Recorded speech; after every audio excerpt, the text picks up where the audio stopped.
الحمد لله رب العالمين وصلى اللهم على محمد وعلى آله وصحبه وسلم أجمعين أما بعد أحبتي في الله أحبابي في العقيدة الصحيحة بقى نغان جراتن بقى خيري كيس جراتن سلام ربي تي في نغين ربي بقى جرتن تسن الرهاجرات وبليا خيري قرتني قرقود ربي ولنو قبه ورى نغان قفتنو هاقودو ورى قرتني إيمانا كنا في إسلام ما كنا مئفة ربنا هاقودو ورى قرتني قلبي إسا كيستي إيمانني في أقرتني أكسوم أقرتني لزان إسلام ما قلبي إسا كيستي قرتني أكا دما اتميو إتو ربنا هاقودو والله وبليان ديبو تمالي بشان اندوغاني أكسوم أقرتني بيلا أمالي نياني نمت مئاو إسلام ما كنا ديبو أباتا مالي ونرى دبتني في ونوان جنتا ستي مني في ونر إرتلو بوي في اتكفل نما غريب رتي بلاشو متا argadhe fudhadhe ka jedhan tokko argadheefin fudhadhe hin barbaanne hajaarraan qabu dhufnaanu mane firraa fudhadhe jechuu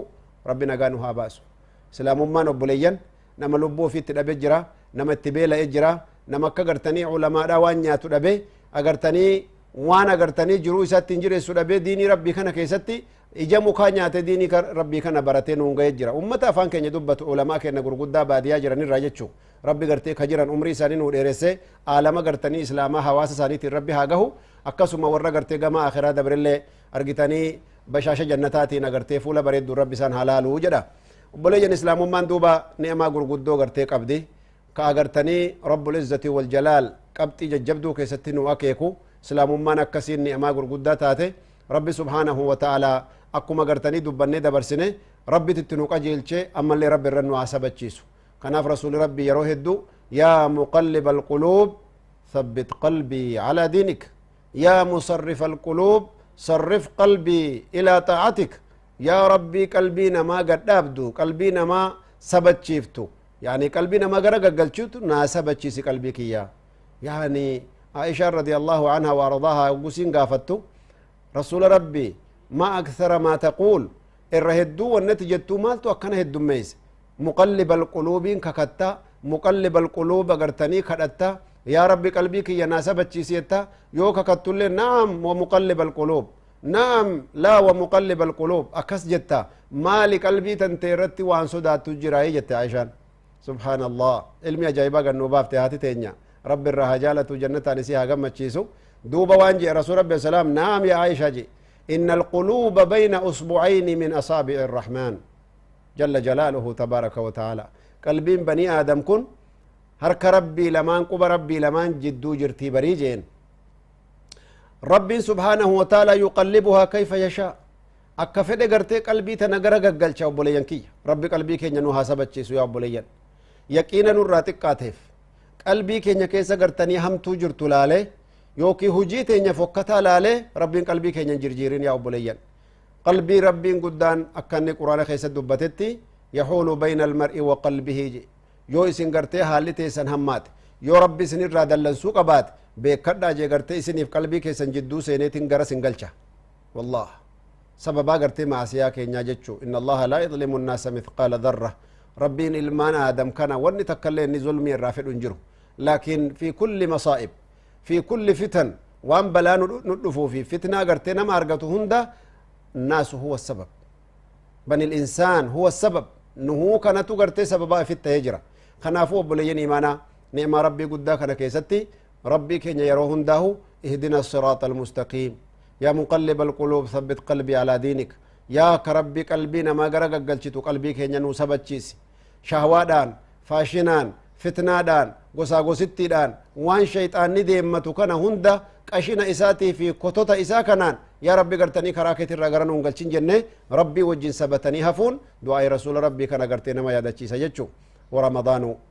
ramadaanni keenya ka mawdu'aa keenyaa irraa dubbatuuf teenye kun kana irratti nu qajeelchaa dawaa waan kanaati ka shayxaanillee nama irraa hidhamu كرحمن ربي اللي قرتي تستنزل به الرحمات رمضاني رحمة ربي تنبوفتني قم ربي تنديهاتني argitanii listii baatii 11 ji'a 11 gartee wasakaayee hammaate agartanii ittiin qaceelfatan ji'a tokko keessatti baatii 11 ganaa dhuftullee ittiin chaarjii godhatanii qopheeffatan obboleeyyan kiyya nahnu banil bashar nuti banii aadami dhiiraa dubartii teenyaan dogongorraa xiqqaa guddaa keenyaan dogongorraa sheekaa fi gartee awaama keenyaan dogongorraa obboleeyyan islaamaa rabbiin subhaanahu wa ta'aalaa duuba islaamummaa keessatti gaarummaa inni nuu kaa'erraa wa khayrul khaxaa'iina attawwaabuun isin cufti dhugaa dogongoraadha laakiin irra dogongoraan rabbi bira jaallatamaa kanama gartee beekee deebi'uu beekuu ka gama rabbiitti tawbatuu jee gartee warra gartanii gama isaatti deebi'ee tawbatee وأنيبوا إلى ربكم وأسلموا له من قبل أن يأتيكم العذاب ثم لا تنصرون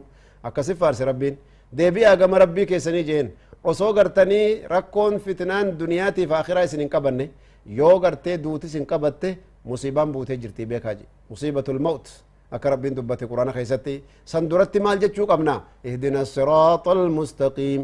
يا رب نقجيلشي خراكن كي صراط المستقيم يا رب نقجيلشي جنان جتشو خناف بوليين إسلاما دوبا قرتني موضوع كينيا كرمضانا سؤال في جوابت قرتي يو ديبنو نمني مسافرة جنة يو قرتني بيجر به يجوز للمسافر الفطر في نهار رمضان بشروط أن يكون صائما حتى يفارق البلد haga biyya keessa qubatu kana keessa bahutti musaafirummaan hin seenne soomuu qabaajin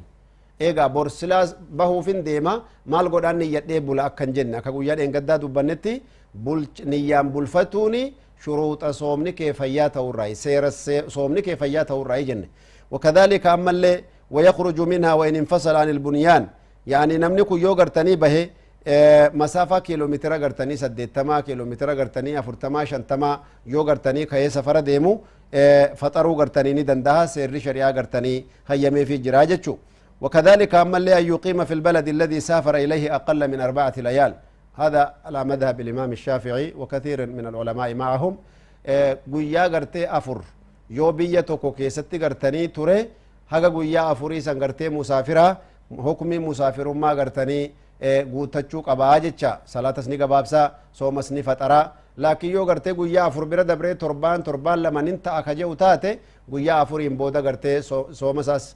biyyaa wajji soomanuu qaba faxaruun hin tahu akkasuma gartanii ammallee salaata isaallee guutee salaatuu qaba musaafirummaan dhumattee jaan kuni ra'ayii yookiin laalcha madhaaba keenya ka imaamu shaafi'ii irratti irra guddaan ulamaa akkas agarsiisanii jechu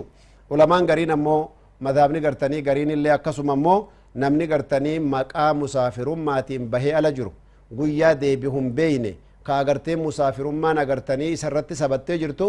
yeroo barbaachisaa ta'e hundattu ji'a haa taa'u ji'a lama haa taa'u agartanii maqaa musaafirummaa eega isarra jiraatte lafziin caammiidha يعني قرتني مسافر يعني صلاة المسافر ركعتان جان حديث متفق عليه عند البخاري دوبا قرتي مقام مسافر ما يقصر رجرته وهو على مطية السفر أما اللي جناز مسافر ما رأيك دي ما جراته سو مسالة ونني قرتني سو من دركمة تونجرو أبابيات يعني ونني صلاة سالة ركعة فرتي دي بسوم برباچ سنجرو مسافرة ومسافرة هيا ممو يسافر لني هيا ممان اللي نجرتي كون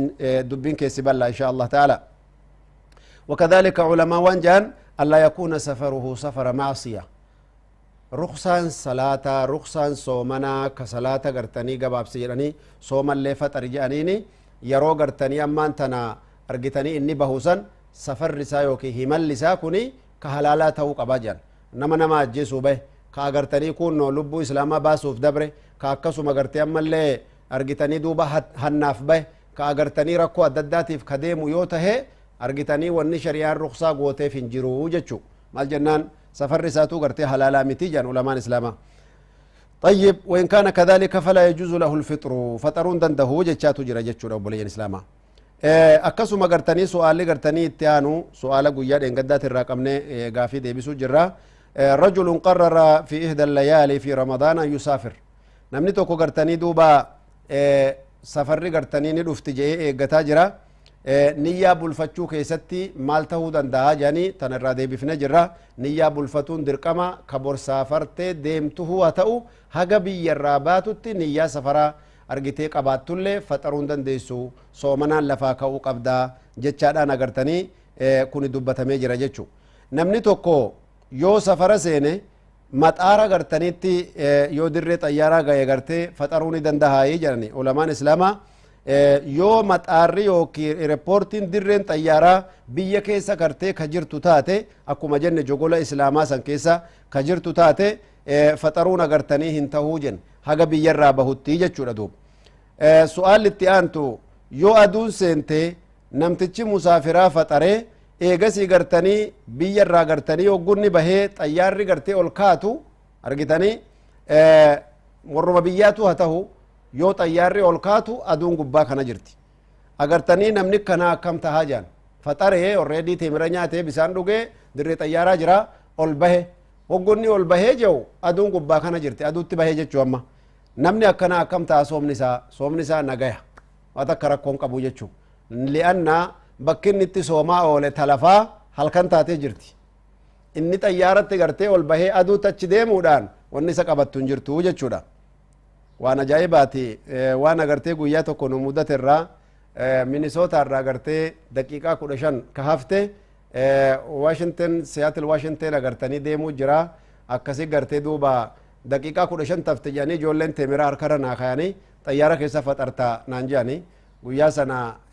soomanni zamana sanii sooma gartanii sa'a 17 daqiiqaa 30 soomna minisootaatti jechuudha sa'aatiin ol bahaa gabbuuti akkasi gartanii duuba gaa turre gartee sa'a 17 daqiiqaa 20 kana gartanii kanuma tafte daqiiqaa 10-15 nu hafte faxaruuf jechuu xayyaara keessatti faxara jedheen teemira fudhadhee gartee ol bahe warri lafaa gartanii duuba faxaraaf qophaa'ee taa'u jira yoo gartee xayyaarri ol nuun kahu haguma daqiiqaa 15 keessatti aduun agartanii aduu arge malleen faxarree beeytaam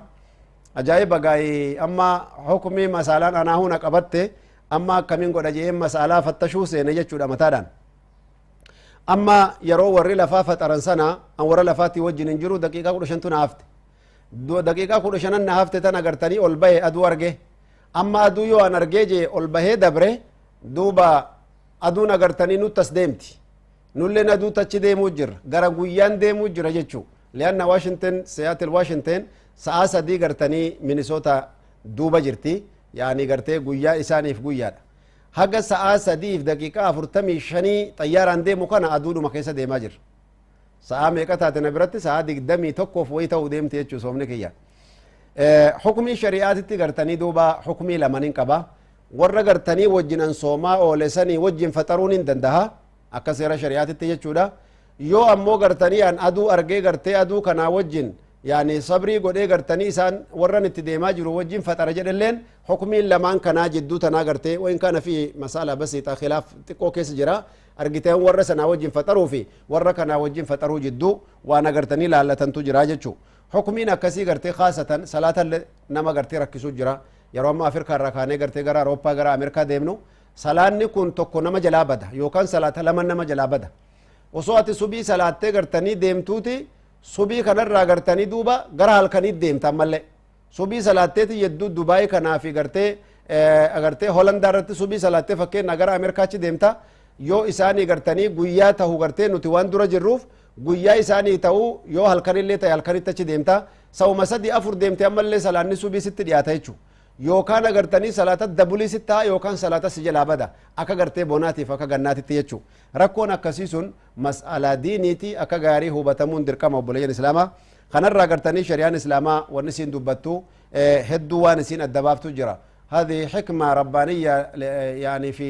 أمور الليل تكوير النهار على الليل هل كان يبقى والكيسة قبو كيستي ربي سبحانه وتعالى وانا كسيك أبا مسألة تدي بنا إن شاء الله تعالى وجزاكم الله خيرا والسلام عليكم ورحمة الله وبركاته